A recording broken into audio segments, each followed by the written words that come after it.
وما خلقت الجن والإنس إلا ليعبدون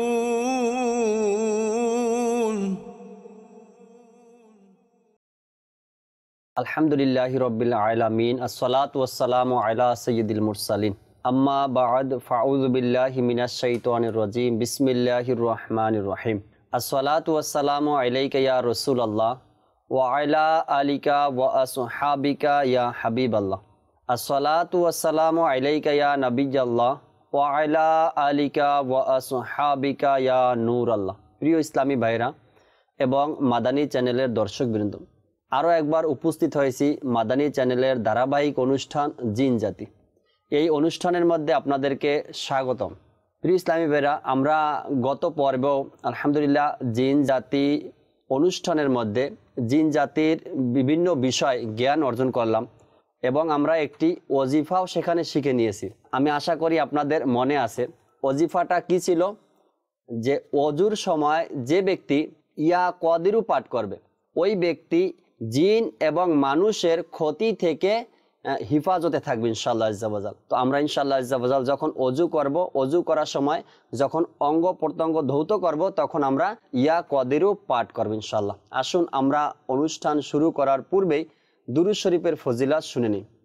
হুজুরে আকরাম নূরে মুজাসসাম সাল্লাল্লাহু তাআলা আলাইহি ওয়াসাল্লাম ইরশাদ করেন, যে ব্যক্তি জুমার দিনে আমার উপরে 200 বার দুরূদ শরীফ পাঠ করবে, অর্থাৎ জুমার দিন বলতে বৃহস্পতিবার দিন মাগরিব থেকে শুক্রবারের মাগরিব পর্যন্ত, এই বৃহস্পতিবার রাত এবং শুক্রবারের দিন, এই সময়ের মধ্যে যে ব্যক্তি 200 বার দুরূদ শরীফ পাঠ করবে, আল্লাহ তাআলা ওই ব্যক্তির 200 বছরের গুনাহকে মাফ করে দিবেন।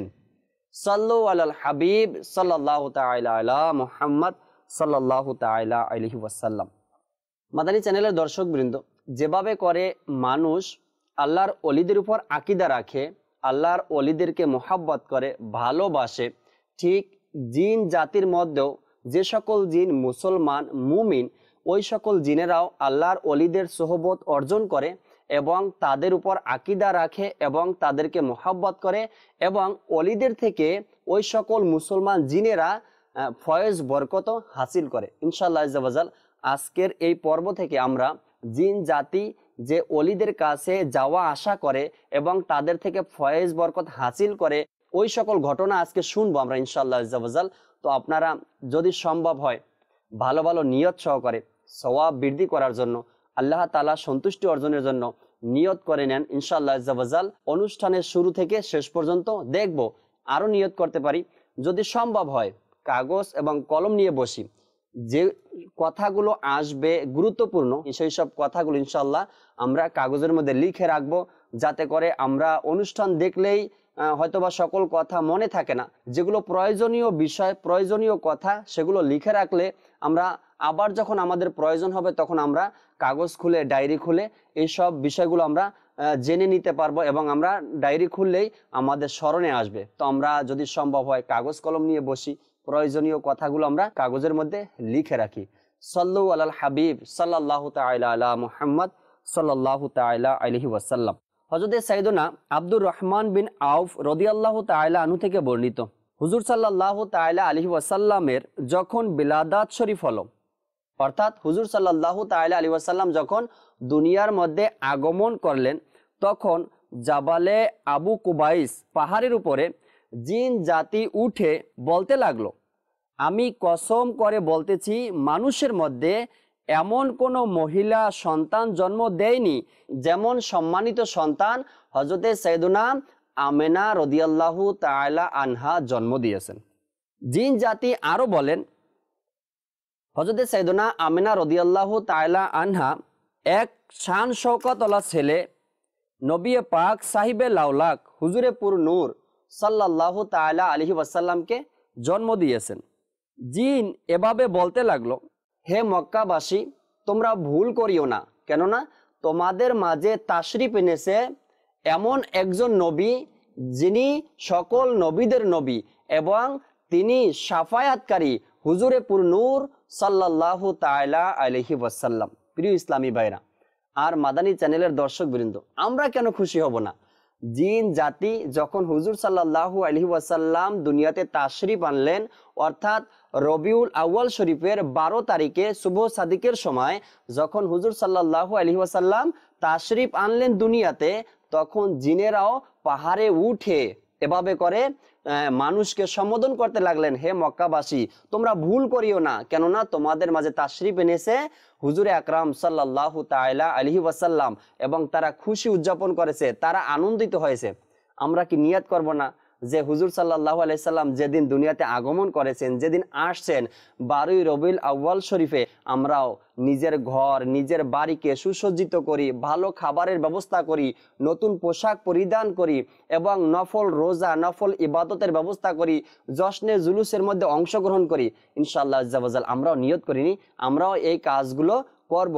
নিজের বাড়িতে মাদানী পতাকা যেটা লাগানো হয়ে থাকে, এবং 12ই রবিউল আউয়ালের দিন আমরা জুলুসের মধ্যে অংশগ্রহণ করব ইনশাআল্লাহ আজ্জা ওয়া জাল। আল্লাহ তাআলা আমাদেরকেও 12ই রবিউল আউয়ালের দিন খুশি উদযাপন করা, এবং যেভাবে করে জিন জাতি পাহাড়ে উঠে ঘোষণা করেছিল যে এমন সন্তান না কেউ জন্ম দিয়েছে না ভবিষ্যতে কেউ জন্ম দিবে, যেভাবে হযরতে আমিনা রাদিয়াল্লাহু তাআলা আনহা সন্তান জন্ম দিয়েছে। তো আমরাও নিজেরা ইনশাআল্লাহ আজ্জা ওয়া জাল খুশি উদযাপন করব।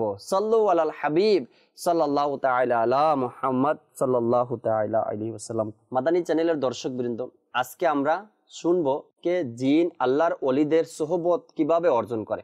তো আসুন একটি আমরা ঘটনা শুনে নেই যে জিন হুজুর গাউসে পাক রহমাতুল্লাহ তাআলা আলাইহি এর নেক মাহফিলের মধ্যে উপস্থিত হয় এবং তার কাছে তওবা করা এবং তার কাছে মুরিদ হওয়ার এমন একটি ঘটনা ইনশাআল্লাহ আমরা শ্রবণ করব।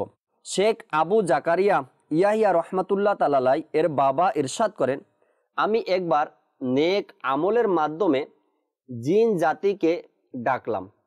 ডাকার পরে তাদের আসতে কিছু সময় দেরি হলো। তাদের আসতে দেরি হওয়ার কারণ আমি যখন তাদেরকে জিজ্ঞেস করলাম, তারা বলল, যখনই হুজুরে গাউসে পাক আব্দুল কাদের জিলানী রহমাতুল্লাহ তাআলা আলাইহি বয়ান করে তখন আমাদেরকে ডাকার চেষ্টা করিয়েন না। আমি জিজ্ঞাসা করলাম কেন? তখন জিন বলল যে আমরা জিন জাতির মধ্যে অনেক পুরুষেরাই হুজুরে গাউসে পাক রাদিয়াল্লাহু তাআলা আনহু এর বয়ানের মধ্যে অংশগ্রহণ করি, এবং আমাদের মধ্যে অনেক এমন আছে যারা হুজুর গাউসে পাক রহমাতুল্লাহ তাআলা আলাইহি এর কাছে ইসলাম কবুল করেছি এবং তার কাছে তওবা করে আমরা তার মুরিদ হয়ে গিয়েছি। প্রিয় ইসলামী ভাইরা, আমরা শুনলাম যে জিন জাতি হুজুরে গাউসে পাক রাদিয়াল্লাহু তাআলা আনহু এর মাহফিলের মধ্যে উপস্থিত হয় এবং নিজের কুফরি ধর্ম ছেড়ে মুসলমান ধর্ম কবুল করে নেয়, এবং সেটা আবার অন্যের কাছে গিয়ে পৌঁছিয়ে দেয় যে আমরা হুজুরে গাউসে পাক রাদিয়াল্লাহু তাআলা আনহু এর মাহফিলের মধ্যে উপস্থিত ছিলাম। তো আমরা কেন নেকির দাওয়াত থেকে নেকির কাজ থেকে দূরে থাকবো? জিন জাতিরও যেভাবে করে কিয়ামতের ময়দানে হিসাব নেওয়া হবে, ঠিক আমরা মানুষ আমাদেরও কিয়ামতের ময়দানে হিসাব নেওয়া হবে। যদি নেক কাজ করি জান্নাতে যাব, যদি আমরা বদ কাজ করি, খারাপ কাজ করি, গুনাহের কাজ করি, তবে তার জন্য আমাদেরকে জাহান্নামের শাস্তি ভোগ করতে হবে। শাইখে তরিকত আমিরে আহলে সুন্নাত দামাত বারাকাতুহুমুল আলিয়া ইরশাদ করেন, প্রত্যেকটি ইসলামী ভাই যেন প্রতিদিন কমপক্ষে 2 ঘন্টা করে মাদানী কাজের মধ্যে সময় দেয়। এখন এই 2 ঘন্টার মধ্যে নিজের এলাকার মসজিদের মধ্যে ফয়জানে সুন্নাত থেকে দরস এবং মাদ্রাসায় বালেগানের মধ্যে 41 মিনিট সময় দেওয়া সম্ভব, এবং মাদানী দাওরা যেটা এলাকায় দাওরা বলি আমরা, নেকির দাওয়াত দেওয়া এবং সাপ্তাহিক ইজতেমার মধ্যে উপস্থিত হওয়া, মসজিদ ইজতেমার মধ্যে উপস্থিত হওয়া, এভাবে করে আমরা যদি নিজেকে নেকির কাজের মধ্যে জড়িত রাখি, নেকির কাজের মধ্যে সময় দেই, এতে করে ইনশাআল্লাহ আজ্জা ওয়া জাল আমার নিজের আমলের মধ্যে পরিবর্তন চলে আসবে। এরকমের অনেক ঘটনা পাওয়া যায়, এরকমের অনেক ইসলামী ভাইকে বলতে শোনা যায় যে আলহামদুলিল্লাহ আমি দাওয়াত ইসলামীর সাথে জড়িত হওয়ার পরে নেকির কাজ করতে করতে, নেকির দাওয়াত দিতে দিতে, ফয়জানে সুন্নাত থেকে দরজ দিতে দিতে আমার ভিতরে পরিবর্তন চলে আসছে। তো প্রিয় ইসলামী ভাইরা, যদি জিনেরা আমার গাউসে পাক রাদিয়াল্লাহু তাআলা আনহুর দরবারে হাজির হয়ে মাহফিলের মধ্যে উপস্থিত হয়ে সোহবত অর্জন করে, এরপরে যদি সে নেকির দাওয়াত দিতে পারে বা অন্য মানুষকে অন্য জিনকে যদি সে গাউসে পাক রাদিয়াল্লাহু তাআলা আনহুর মাহফিলের মধ্যে দাওয়াত দিতে পারে, তো আমরা কেন পারবো না? আমাদের মধ্যে তো অনেক ইসলামী ভাই এমন আছে যারা গুনাহের কাজের মধ্যে লিপ্ত, যারা নামাজ পড়তেছে না, যারা সুন্নতের উপর আমল করতেছে না। আমরা যারাই অনুষ্ঠান শুনতেছি, দেখতেছি, আমরা নিয়ত করিনি ইনশাআল্লাহ আজ্জা ওয়াজাল আমরাও নিজের এলাকার মধ্যে ফয়জানে সুন্নতের দরজ দেওয়ার ব্যবস্থা করব, নিজের ঘরের মধ্যে ফয়জানে সুন্নতের দরজ দিব। আর শাইখে তরিকত আমির আহলে সুন্নাত যে আমাদেরকে 2 ঘন্টা দৈনিক মাদানী কাজ করার জন্য বলেছে, ওই 2 ঘন্টা কাজ ইনশাআল্লাহ আমরা করার চেষ্টা করব। আল্লাহ তাআলা আমাদেরকে নেকির দাওয়াত দেওয়া, নেকির কাজের মধ্যে সময় দেওয়া, নিজেকে নেকির কাজের মধ্যে ব্যস্ত রাখার তৌফিক দান করুক। আমিন বিজাহিন নাবিল আমিন সাল্লাল্লাহু তাআলা আলাইহি ওয়াসাল্লাম। সাল্লু আলাল হাবিব সাল্লাল্লাহু তাআলা আলা মুহাম্মদ সাল্লাল্লাহু তাআলা আলাইহি ওয়াসাল্লাম। হযরতে আব্দুল ওয়াহাব এবং হযরতে সাইয়েদনা হাসান বসরি রহমাতুল্লাহ তাআলা আলাই প্রতি বছর হজের মৌসুমে হজ করতে গিয়ে তারা মসজিদে আল খাইফ দেখা করতেন। এক রাতে যখন মানুষেরা ঘুমিয়ে পড়ল, তখন আব্দুল ওয়াহাব রহমাতুল্লাহ তাআলা আলাই এবং হযরতে সাইয়েদনা হাসান বসরি রহমাতুল্লাহ তাআলা আলাই তাদের কাছে কিছু মানুষ কথা বলতে এসেছিল। হঠাৎ করে হযরতে সাইয়েদনা আব্দুল ওয়াহাব রহমাতুল্লাহ তাআলা আলাইয়ের কাছে একটি পাখি এসে তার পাশ দিয়ে বসে গেলেন এবং হযরতে সাইয়েদনা আব্দুল ওয়াহাব রহমাতুল্লাহ তাআলা আলাইকে সালাম দিলেন। তিনি রহমাতুল্লাহ তাআলা আলাই পাখির সালামের উত্তর দিলেন। পাখির সালামের আওয়াজ শুনে তিনি রহমাতুল্লাহ তাআলা আলাই বুঝে গেলেন এই পাখিটি হয়তোবা কোনো জিন হবে। সে সন্দেহ করে পাখিটিকে জিজ্ঞাসা করলো, তুমি কি জিন? তখন পাখিটি বলল, জি, আমি মুসলমান জিন।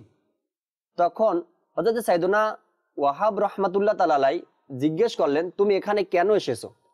তখন ওই পাখিটি বলতে লাগলো, আপনি কি আমাদের এই কাজ পছন্দ করেন না?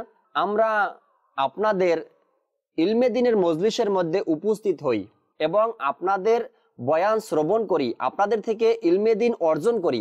আমাদের মধ্যে এমন অনেক জিন আছে যারা আপনার কথাসমূহকে লিখে রাখেন। প্রিয় ইসলামী ভাইরা, আমরা আজকে ইলমে দ্বীন শেখা থেকে অনেক দূরে। যে যে পজিশনে আমরা আছি, আমরা যে যে কাজ করতেছি, প্রত্যেকটা ইসলামী ভাইয়ের, প্রত্যেকটা মানুষের নিজের স্থানে ইলমে দ্বীন অর্জন করতে হয়। যেমন যদি কেউ ব্যবসা করে, তাকে ব্যবসার মাসলা মাসাইল শিখতে হয়। যদি কেউ কর্মচারী রাখে, তো কর্মচারীর কি হক আছে সে সম্পর্কে তাকে ইলমে দ্বীন অর্জন করতে হয়। তো আমরা যদি ইলমে দ্বীন অর্জন করতে চাই, তবে আলহামদুলিল্লাহ দাওয়াত ইসলামীর মাদানী কাফেলা, কেননা এখন আমরা বড় হয়ে গিয়েছি, আমাদের মাদ্রাসায় ভর্তি হওয়ার মতো বা মাদ্রাসায় গিয়ে ক্লাস করার মতো বা এরকমের বয়স বা সময় অনেকের কাছে নেই। তো আলহামদুলিল্লাহ, যদিও আমরা মাদ্রাসায় ভর্তি হতে পারবো না বা সেই সময় আমরা দিতে পারবো না, কিন্তু কমপক্ষে মাসে 3 দিন হলে আমরা মাদানী কাফেলায় সফর করতে পারবো। তো আমরা নিয়ত করি ইনশাআল্লাহ আজ্জা ওয়াজাল, যেভাবে করে আগ্রহ নিয়ে জিন জাতি ওলিদের সোহবতে বসেন, তাদের ইলমে দ্বীনের মজলিসে বসেন, তাদের থেকে জ্ঞান অর্জন করেন, তো আমরাও নিজের মধ্যে উৎসাহ নিয়ে নেই কি আমরা ইনশাআল্লাহ আজ্জা ওয়াজাল নিজের সময় অনুযায়ী 3 দিন করে আমরা মাদানী কাফেলায় সফর করব ইনশাআল্লাহ আজ্জা ওয়াজাল। সাল্লু আলাল হাবিব সাল্লাল্লাহু তাআলা আলা মুহাম্মদ সাল্লাল্লাহু তাআলা আলাইহি ওয়াসাল্লাম। প্রিয় ইসলামী ভাইরা এবং মাদানী চ্যানেলের দর্শকবৃন্দ, আমরা শুনে আসছিলাম কি জিন জাতি ওলিদের কাছে আসা যাওয়ার ব্যাপারে ইনশাআল্লাহ আজ্জা ওয়াজাল। এখন শুনবো এক আত্মারি ইসলামী ভাইয়ের বর্ণনাকৃত ঘটনা। 1999 সনে বৃহস্পতিবার সিন্ধ শহরের একজন আল্লাহর ওলি লাল শাহবাজ কালান্দার রহমাতুল্লাহ তাআলা আলাইহির মাজারে আনোয়ারে আমার বন্ধুদের সাথে হাজিরি দেওয়ার সৌভাগ্য অর্জন হলো। যখন আমরা মাজার শরীফের সামনে দাঁড়িয়ে দাঁড়িয়ে নাজ শরীফ পাঠ করতেছিলাম, এর মধ্যে কেউ এসে আমার সিনার মধ্যে হাত দিল এবং নিচের দিকে চাপ দিল। যখন আমি চোখ খুলে পিছনে তাকালাম, দেখি একজন বুজুর্গ ব্যক্তি সাদা পোশাক পরিহিত অবস্থায় মাথায় পাগড়ি বাঁধা আমার পিছনে দাঁড়িয়ে আছে।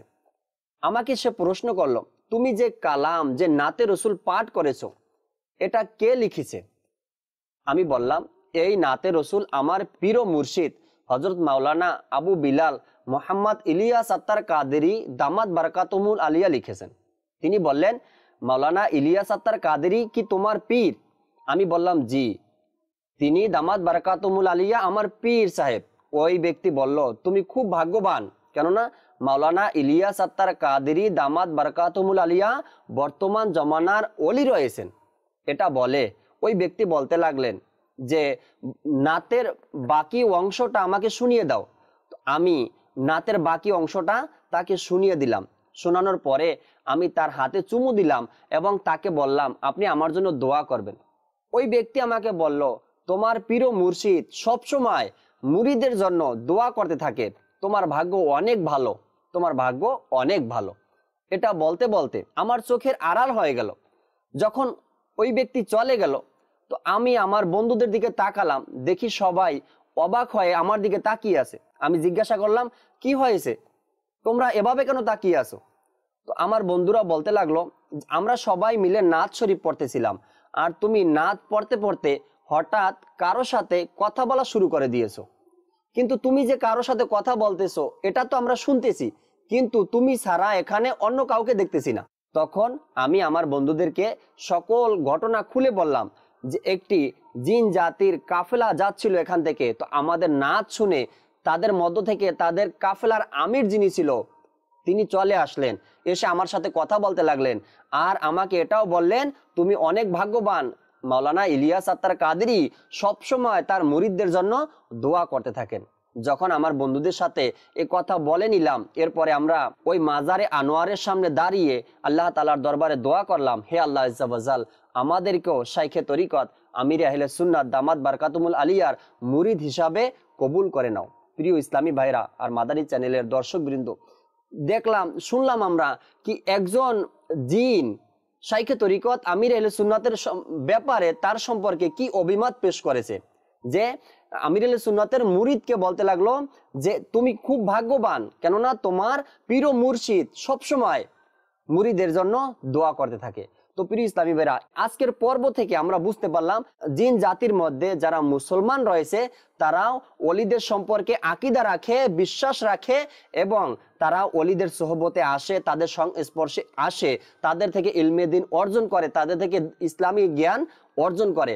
এবং শাইখে তরিকত আমির আহলে সুন্নাতের ব্যাপারেও আমরা জিন থেকে শুনলাম যে জিন জাতি আমির আহলে সুন্নাতকে বর্তমান জমানার ওলি বলেছে। তো প্রিয় ইসলামী ভাইরা, আমরা নিয়ত করিনি যারা আমির আহলে সুন্নাতের মুরিদ আছি, আমরা মুর্শিদ থেকে আমরা কোথাও যাব না ইনশাআল্লাহ আজ্জা ওয়াজাল।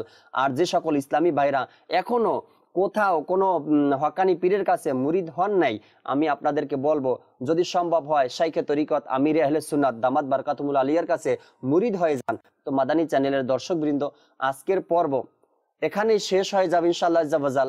আগামী পর্বে আবার দেখা হবে আপনাদের সাথে, কিন্তু যেসব ঘটনা শুনেছি আমাদেরকে এগুলো মনে রাখতে হবে। আমি শুরুতে বলেছি যদি সম্ভব হয় কাগজ এবং কলম নিয়ে বসি, গুরুত্বপূর্ণ কথাগুলো আমরা লিখে রাখি। প্রিয় ইসলামী ভাইরা, ইনশাআল্লাহ আজ্জা ওয়াজাল আবার দেখা হবে আগামী পর্বে। সাল্লু আলাল হাবিব সাল্লাল্লাহু তাআলা আলা মুহাম্মদ। وما خلقت الجن والإنس إلا